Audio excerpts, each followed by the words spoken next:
Halo semuanya, perkenalkan nama saya Artizen Kinan Pramudia dan saya dari Teknologi Industri Pertanian Angkatan 2023. Pada kesempatan kali ini, saya akan mempresentasikan hasil analisis paper aplikasi statistika yang dilakukan oleh kelompok kami yang beranggotakan yang pertama ada Anggi Grisela Putri, Tenaya Alicia, Syabira Naila, Diva Cahya, dan saya sendiri yaitu Artizeno Kinan Pramudia.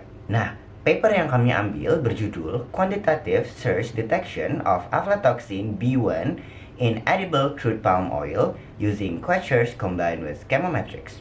Pada dasarnya, paper ini bertujuan untuk mengembangkan model tercepat untuk mendeteksi secara kuantitatif aflatoxin B1, di mana aflatoxin B1 bisa dilihat merupakan karsinogen kuat yang artinya beracun ya, di dalam minyak sawit mentah CPO yang edible atau bisa dimakan menggunakan nanopartikel emas baru atau yang disebut di sini dengan AUNPs dan teknik Quechers, di mana Quechers bermakna quick, easy, cheap, effective, rugged, and safe, di mana metode ini menggabungkan antara ekstraksi dan pembersihan dan dikombinasikan dengan chemometry.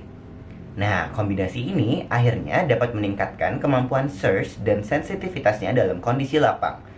Apa sih itu search? Search itu merupakan Surface Enhanced Raman Spectroscopy yang bisa disebut dengan sidik jari spektral molekul.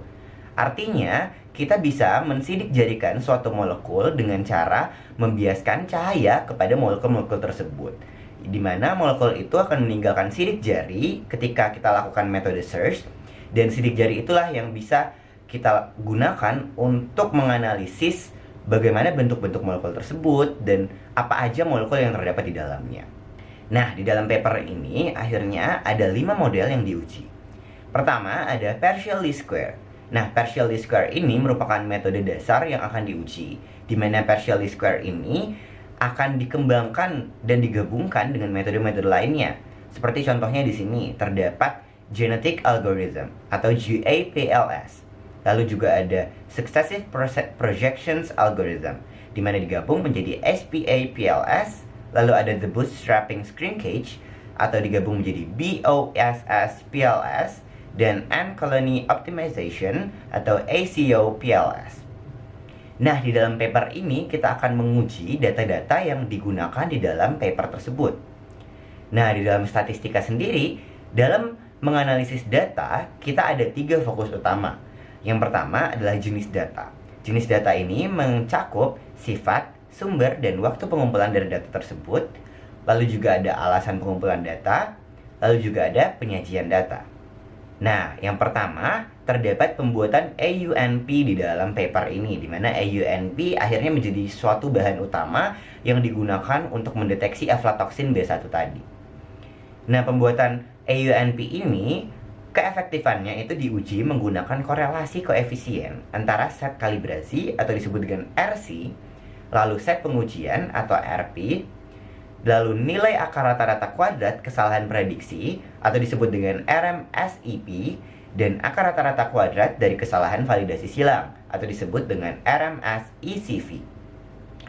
Nah, keefektifannya diuji menggunakan 3 penyajian data utama. Yang pertama, bisa kita lihat terdapat diagram batang. Nah, diagram batang ini digunakan untuk mengukur hubungan antara RMSECV yang digunakan di sumbu Y, bisa dilihat di situ, dan jumlah komponen PLS. Diagram batang ini digunakan untuk menguji performa model PLS yang dilakukan. Nah, batang merah yang ditunjukkan pada diagram batang tersebut digunakan untuk menunjukkan jumlah PLS yang paling optimal. Kenapa begitu? Karena batang merah tersebut menunjukkan jumlah PLS dengan jumlah RMSECV yang paling sedikit, di mana kita tahu sendiri RMSECV merupakan akar rata-rata kesalahan validasi silang, yang berarti jumlah PLS berjumlah 4 tersebut, akar rata-rata kesalahan validasi silangnya paling sedikit.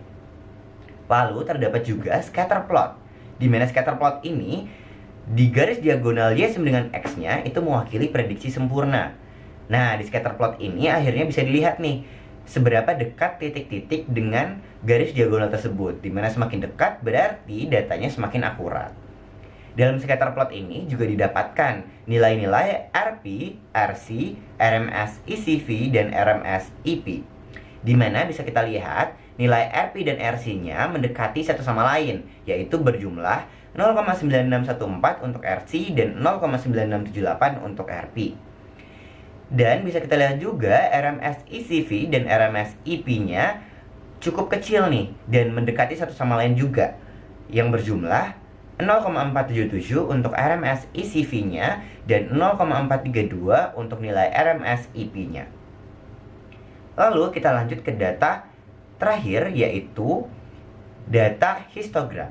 Nah, histogram ini digunakan untuk apa? Digunakan untuk mengidentifikasi variabel yang sering dipilih dan yang berpengaruh pada model. Gimana untuk mengidentifikasinya? Ini diidentifikasi melalui frekuensi pemilihan variabel setelah 100 kali pencobaan. Nah, X di sini bisa kita simbolkan sebagai variabelnya, dan Y bisa kita simbolkan sebagai frekuensi pemilihannya. Dan garis merah di situ digunakan sebagai garis ambang batasnya, yang artinya di atas garis merah merupakan data yang sudah aman. Dalam 3 penyajian data barusan, jenis data yang digunakan berupa primer untuk sumbernya, karena data-data tersebut didapatkan dari eksperimen yang dilakukan oleh peneliti. Lalu sifatnya berupa kuantitatif kontinu, di mana data-data tersebut tidak dapat dipastikan angka pastinya, atau angkanya bukan berupa angka diskrit. Lalu kita lanjut ke data selanjutnya. Nah, data selanjutnya ini disajikan untuk menganalisis apakah nanopartikel yang baru saja kita sintesis, yaitu AUNP, itu memiliki ukuran, bentuk, dan struktur yang kita inginkan nih. Jenis data yang didapatkan bersumber primer dan bersifat kuantitatif kontinu, karena angka-angkanya juga tidak dapat dipastikan secara diskrit. Lalu waktu pengumpulannya berupa cross-section, di mana data-data ini dikumpulkan dalam satu waktu yang sama, sehingga disajikan dalam satu rentang waktu yang sama. Nah, data-data ini disajikan dalam 3 jenis yang berbeda, di mana data B disajikan dalam bentuk diagram garis, data C disajikan dalam bentuk Raman spektroskopi, dan data D disajikan dalam bentuk spektrum plot. Nah, diagram garis yang didapatkan pada data B itu mengukur nilai UV phase yang diukur dari absorbensi sampel nih, yang dibandingkan dengan panjang gelombangnya. Lalu, Raman spektroskopi yang berada pada data C pada dasarnya mengukur keterkaitan antara ikatan kimia yang didapatkan oleh molekul tersebut atau molekul IUNP yang kita ukur di sini, dan intensitasnya terhadap cahaya yang dipantulkan terhadapnya. Itulah yang disebut dengan Raman spektroskopi. Lalu juga ada spektrum plot pada data D, di mana spektrum plot ini akhirnya memplotkan Raman shift tersebut terhadap surge intensity. Oke, selanjutnya terdapat 3 data lagi, di mana data-data ini jenisnya masih sama nih, bersumber primer, bersifat kuantitatif kontinu, dan waktu pengumpulannya cross-section. Penyajian datanya terdapat 3 penyajian data yang berbeda, yaitu yang pertama ada spektrum plot, ada diagram batang, dan ada scatter plot. Nah, kenapa data-data ini dikumpulkan? Data-data ini dikumpulkan untuk mengukur jumlah komponen PLS yang optimal yang bisa kita dapatkan dari diagram batang tersebut, dan keakuratan surge atau Surface Enhanced Raman Spectroscopy setelah dan sebelum diterapkan Standard Normal Variate atau disebut dengan SNV. Di mana bisa dilihat, data yang atas merupakan surge sebelum diterapkan SNV, dan data yang di bawah merupakan surge setelah diterapkan SNV. Bisa dilihat pada data-data tersebut bahwa setelah diterapkan SNV, data-datanya semakin akurat nih, yang berarti surge-nya semakin akurat juga. Bisa kita lihat nih dari spektrum plotnya sendiri, di mana spektrum plotnya menghasilkan angka RC dan RP yang cukup lebih besar dibanding data yang di atasnya, dan RMS ECV dan RMS EP yang lebih kecil, yang berarti kesalahannya lebih kecil nih. Titik-titiknya juga bisa kita lihat nih, di mana titik-titik di data yang di atas lebih jauh dari garis diagonalnya dibanding titik-titik yang di bawah. Raman spektroskopinya juga tidak lebih menyebar di data yang di bawah dibanding data yang di atas, di mana raman spektroskopinya sangat menyebar nih, bisa kita lihat. Nah, lalu kita lanjut ke data selanjutnya, di mana jenis datanya masih sama, bersumber primer, sifat kuantitatif kontinu, dan waktu pengumpulannya bersifat cross-section. Penyajian datanya terdapat 3 penyajian data yang berbeda, di mana di data A terdapat histogram dan diagram batang, lalu di data B dan D terdapat scatter plot, dan di data C terdapat diagram batang kembali. Nah, kenapa data-data ini dikumpulkan? Alasannya adalah untuk membandingkan keoptimalan jumlah PLS dan keakuratan prediksi model ACO PLS dibandingkan dengan BOSS PLS. Di mana bisa kita lihat data A dan B merepresentasikan model ACO PLS dan data C dan D merepresentasikan model BOSS PLS. Nah, bisa kita lihat dengan jelas ya di sini teman-teman, bahwa di data A dan B, yaitu ACO PLS, nilai keakuratannya itu jauh lebih rendah dibanding BOSS PLS. Pertama, dapat kita lihat dari scatter plotnya. Di scatter plotnya sendiri bisa kita lihat bahwa nilai RC dan RP pada ACO PLS itu lebih rendah dibanding BOSS PLS. Nilai dari RMS ECV di BOSS PLS juga lebih rendah nih dibanding ACO PLS, yang berarti nilai kesalahannya itu lebih rendah. Dapat kita lihat juga dari diagram batangnya bahwa jumlah PLS yang optimal di BOSS PLS itu lebih variatif dibanding ACO PLS, dan RMS ECV-nya jauh lebih rendah nih dibanding ACO PLS. Dilihat dari jumlah PLS yang digunakan. Kita lanjut ke data berikutnya yang berupa data tabel.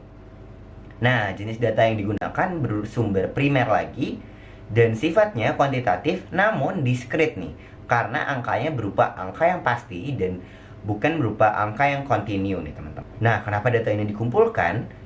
Data-data ini dikumpulkan untuk membandingkan keoptimalan algoritma atau model yang diuji dengan nilai rasio deviasi standar dan rendahnya RMS ECV. Di mana rasio deviasi standar atau RPD itu kita lihat dari yang paling besar jumlahnya.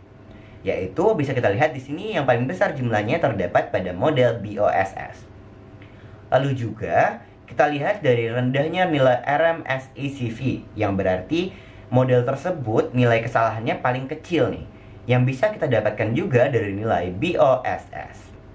Yang berarti dari penyajian data ini dapat kita simpulkan nih bahwa nilai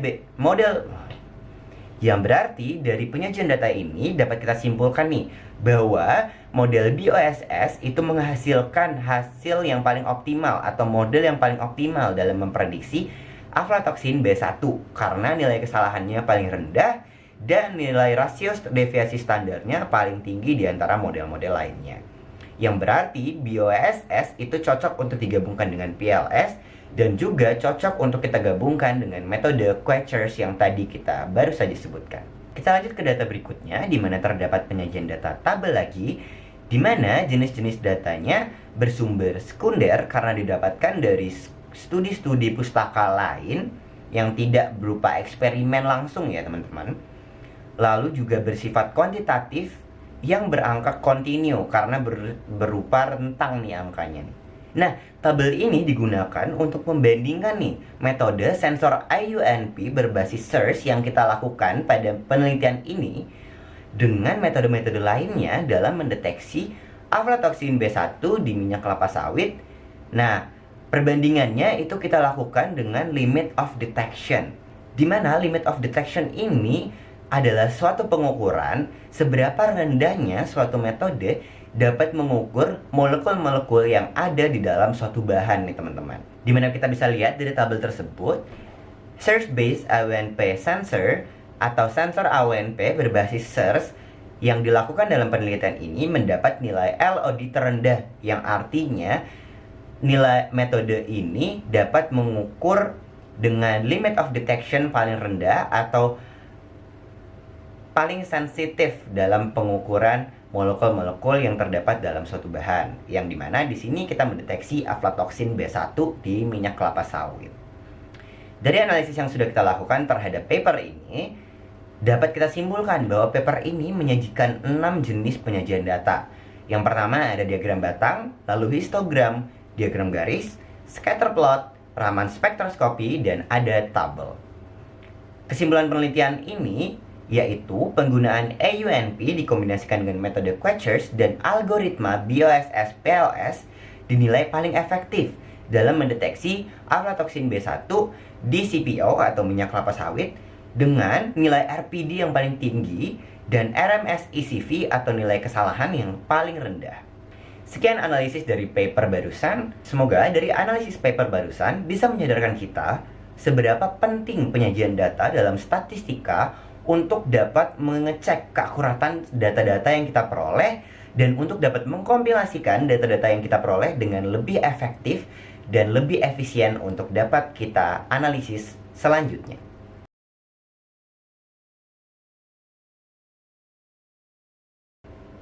Setelah melakukan analisis paper barusan, sebenarnya apakah kalian bertanya-tanya, kenapa statistika dipelajari?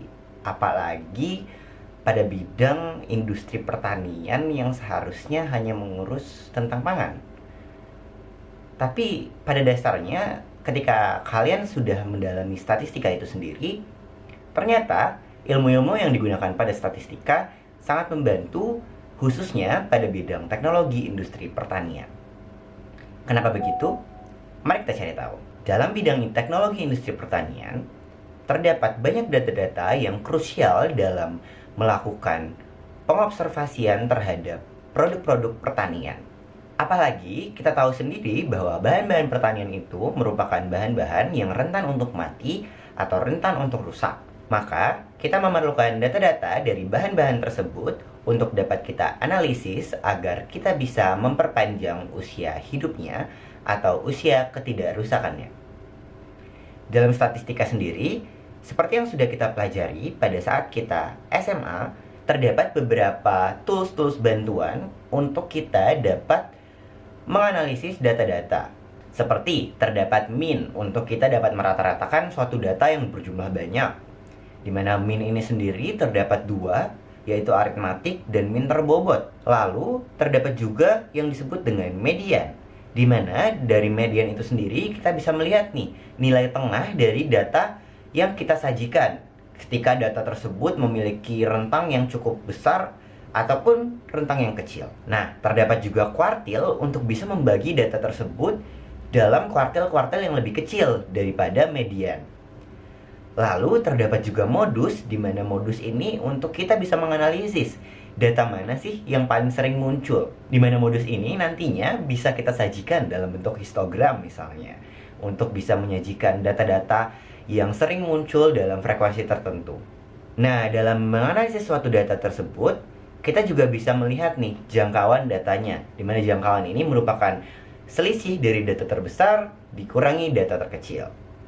Dari jangkauan itu, akhirnya kita bisa juga menentukan standar deviansi dan variansi, di mana variansi itu sendiri berupa penyebaran datanya dari rata-ratanya. Jadi seberapa besar nih penyebaran data dari rata-rata yang kita dapatkan. Nah, dari variansi dan standar deviasi tadi dapat kita analisis lah kemiringan dari data tersebut. Apakah kemiringannya simetris, apakah dia bersifat positif ataupun negatif.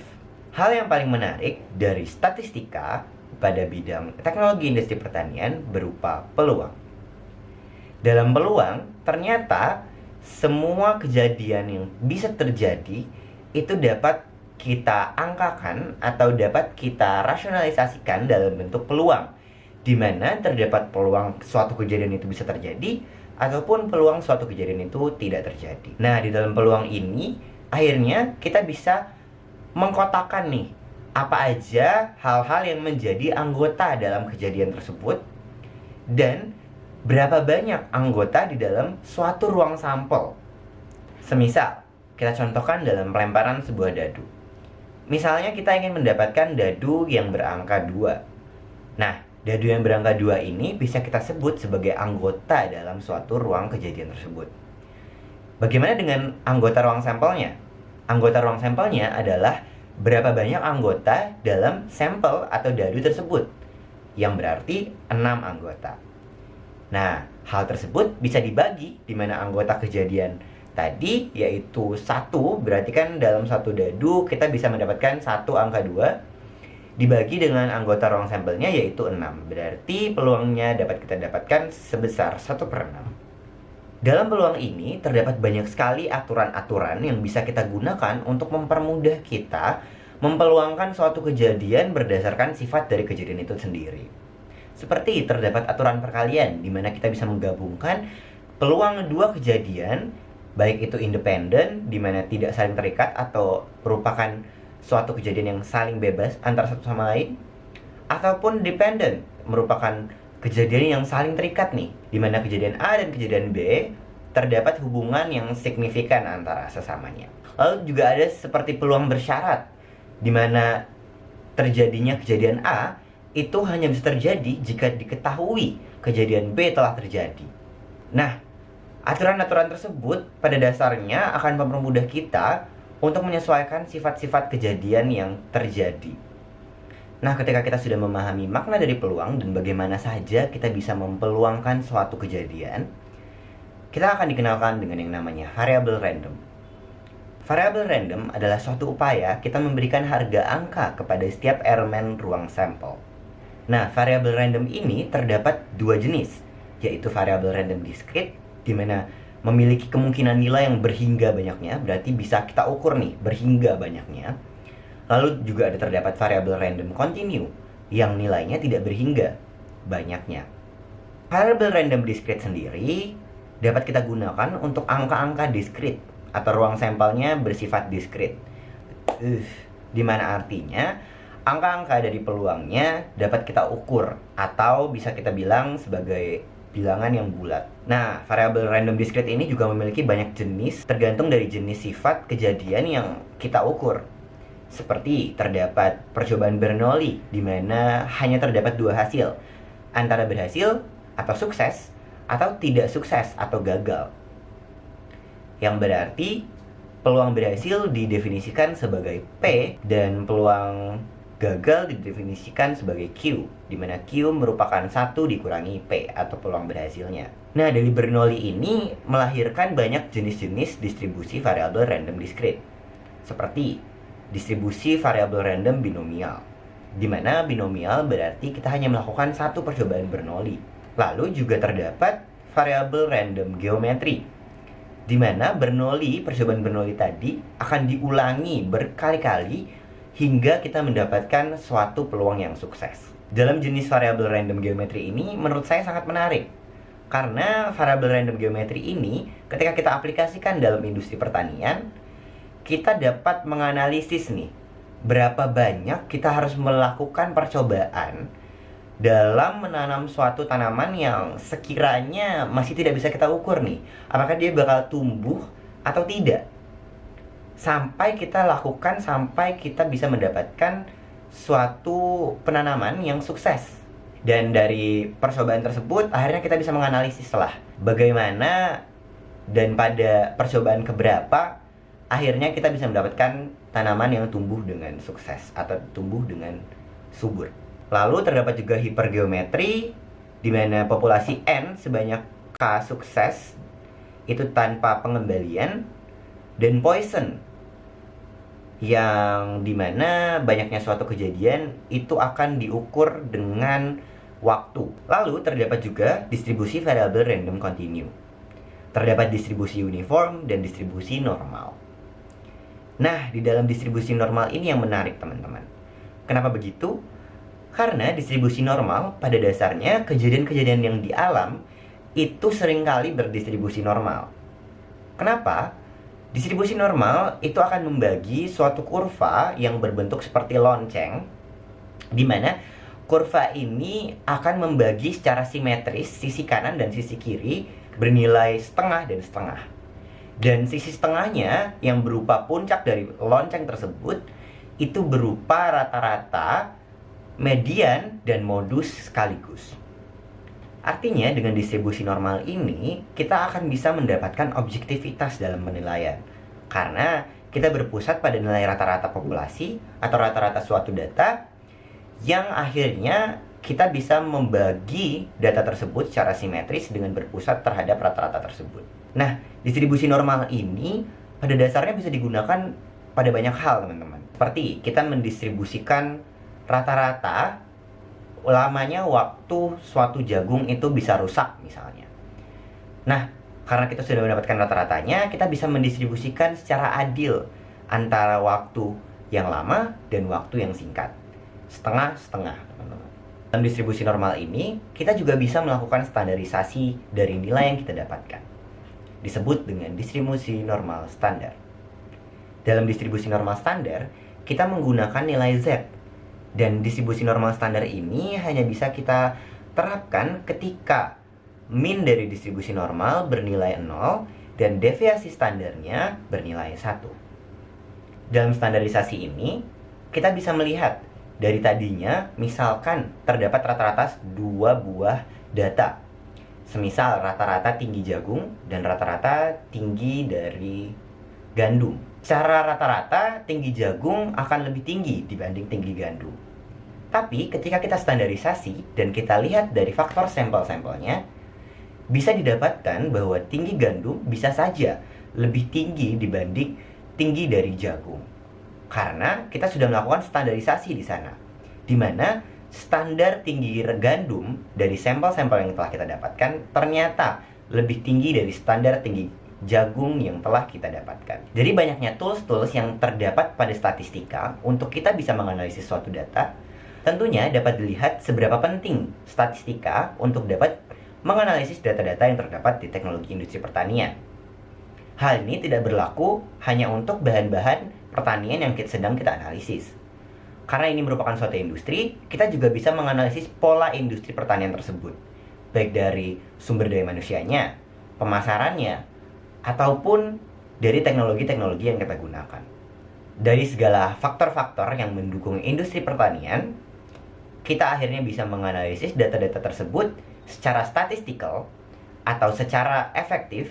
Dan yang paling menarik adalah kita bisa menjadikan suatu kejadian yang tidak pasti hasil akhirnya menjadi suatu peluang yang bisa terukur secara angka, baik itu diskrit ataupun secara kontinu. Maka dari itu, statistika dinilai sangat penting untuk dapat diterapkan di teknologi industri pertanian, karena dengan statistika kita bisa mengubah data-data yang tidak pasti di dalam teknologi industri pertanian menjadi suatu data yang bisa kita pastikan dan bisa kita ukur parameternya. Sekian dari saya, Artizen Kenan Pramudia. Mohon maaf jika ada salah-salah kata, dan sampai jumpa di kesempatan selanjutnya.